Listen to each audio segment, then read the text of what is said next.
جنازے کے سامنے قرآن پڑھنے کی حقیقت، جنازے کے سامنے جو لوگ قرآن پڑھتے ہیں یا سورہ یاسین پڑھتے ہیں، کیا یہ عمل حدیث سے ثابت ہے یا بدعت ہے؟ عبدالصمد صاحب نے انڈیا سے پوچھا ہے۔ جنازے کے سامنے اسپیشل جنازے کی وجہ سے قرآن پڑھنا یا سورہ یاسین پڑھنا میرے علم میں ایسی کوئی حدیث نہیں ہے، تو اور جب تک جنازے کو نہلایا نہ گیا ہو تو اس کے سامنے تلاوت کرنے کو فقہا نے غلط لکھا ہے، ناجائز لکھا ہے۔ تو جب تک جنازے کو نہلایا نہ جائے تو پھر نہلانے کے بعد آپ اس کے سامنے قرآن پڑھ سکتے ہیں، لیکن کوئی سنت عمل نہیں ہے۔ ہوتا یہ ہے کہ جب جنازے کو نہلا کے لایا جاتا ہے، گھر میں رکھا جاتا ہے، تو جب تک یعنی نماز جنازہ کے لیے لوگ جمع نہیں ہوتے، میت کو گھر میں رکھا جاتا ہے، تو اس دوران علماء یہ کہتے ہیں کہ اس کے پاس بیٹھ کے قرآن کی تلاوت کریں۔ وہ اس لیے کہتے ہیں کہ ورنہ اگر تلاوت نہیں کریں گے تو ادھر ادھر کی فضول باتیں کرنا شروع کر دیں گے، لوگ غیبتیں بھی شروع کر دیتے ہیں۔ اب جنازہ رکھا ہوا ہے تو بہتر ہے نا کہ اللہ کو یاد کیا جائے، اللہ کا ذکر کیا جائے، آخرت کی یاد کو تازہ کیا جائے۔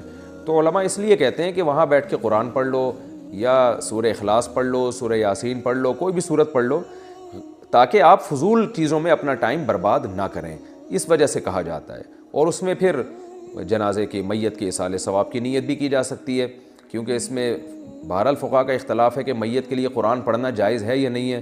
اور صدقے کے بارے میں تو ہمیں حدیث ملتی ہے کہ آپ صلی اللہ علیہ وسلم سے صحابیہ نے پوچھا فاتصدق عنہا، میری ماں کا انتقال ہو گیا، میں صدقہ کروں؟ آپ نے فرمایا ہاں۔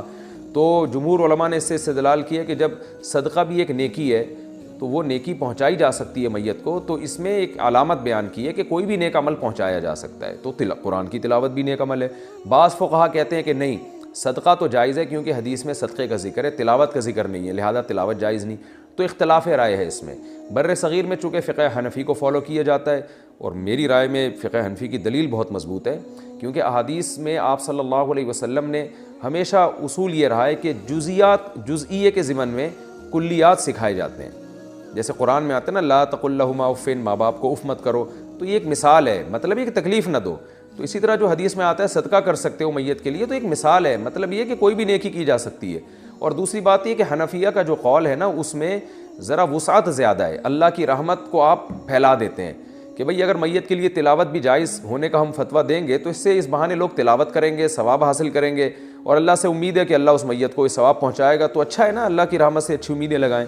تو ویسے بھی شریعت کا مزاج ہے کہ جس چیز میں رحمت والا عنصر غالب ہو اس قول پہ آپ کو فتویٰ دینا چاہیے، یہ ہماری رائے ہے۔ اگر کوئی اس سے اختلاف کرتا ہے تو وہ اس کا اپنا مسئلہ ہے۔ تو اس لیے جنازے کے پاس قرآن پڑھنا الگ سے کوئی اس کی فضیلت ہمارے علم میں نہیں ہے حدیث میں، لیکن کہا اس لیے جاتا ہے کہ وہاں بیٹھ کے ادھر ادھر کی باتیں کرنے سے بہتر ہے کہ آپ قرآن پڑھ لیں۔ البتہ قرآن خوانی میت کے لیے یہ جائز نہیں ہے، کیونکہ قرآن خوانی کو کہتے ہیں کہ لوگوں کو قرآن پڑھنے کے لیے جمع کرنا۔ تو قرآن پڑھنے کے لیے جو جمع ہے نا، تو اجتماعی عمل کے لیے ثبوت ضروری ہے، یہ خوب ذہن میں رکھیں۔ جیسے آپ اپنے طور پر 2 نفل کبھی بھی پڑھ لیں، جائز ہے، لیکن اگر آپ لاؤڈ سپیکر میں اعلان کرتے ہو یا کارڈ چھپواتے ہو یا منادی کراتے ہو آؤ میں اشراق کے 2 نوافل پڑھ رہا ہوں، تمام حضرات سے گزارش ہے کہ مسجد میں آ جائیں، اب یہ اجتماعی عمل بن گیا، یہ بدعت ہو جائے گا۔ تو اجتماع کے لیے آپ کو دلیل کی ضرورت ہے، اس لیے علماء کہتے ہیں کہ اجتماعی قرآن خوانی یہ بدعت عمل ہے، کیونکہ یہ ایصال ثواب کے لیے آپ ایک عبادت کر رہے ہیں، اور اجتماعی سطح پہ تو ہمیں نہیں ملتا صحابہ کرام میں کہیں کسی نے کبھی اجتماع کیا ہو۔ حضرت ابو بکر کا انتقال ہوا، کہیں نہیں ملتا کہ حضرت عمر نے تمبو لگایا ہو اور سب لوگوں کو جمع کر کے ان کی قرآن خوانی کی ہو۔ حضرت عمر کی شہادت ہوئی تو کہیں نہیں ملتا کہ حضرت عثمان نے ان کے لیے قرآن خوانی کی ہو، یہ ثابت نہیں ہے، اور اس پر علماء کے فتاوی بھی موجود ہیں۔ البتہ برکت کے لیے قرآن خوانی ایک الگ چیز ہے۔ برکت کے لیے یعنی مکان دکان کی برکت میں جو قرآن خوانی ہے وہ عبادت نہیں ہے، وہ از قبیل رقیہ ہے، رقیہ دم، تو اس کے لیے ثبوت کی ضرورت نہیں ہے۔ لیکن بہرحال بعض علماء اس کو بھی بدعت اس لیے کہتے ہیں، بدعت تو نہیں، یعنی بدعت کی تائید کا ذریعہ بنتی ہے۔ تو بعض علماء کہتے ہیں کہ اس زمانے میں برکت کے لیے بھی قرآن خوانی نہیں کرنی چاہیے، بلکہ برکت کے لیے گھر کے اپنے لوگ مل کے قرآن پڑھ لیں یا نماز پڑھ لیں یا دعا مانگ لیں۔ لیکن بہرحال اگر کوئی برکت کے لیے قرآن خوانی کرواتا بھی ہے تو اس کی بہرحال گنجائش موجود ہے۔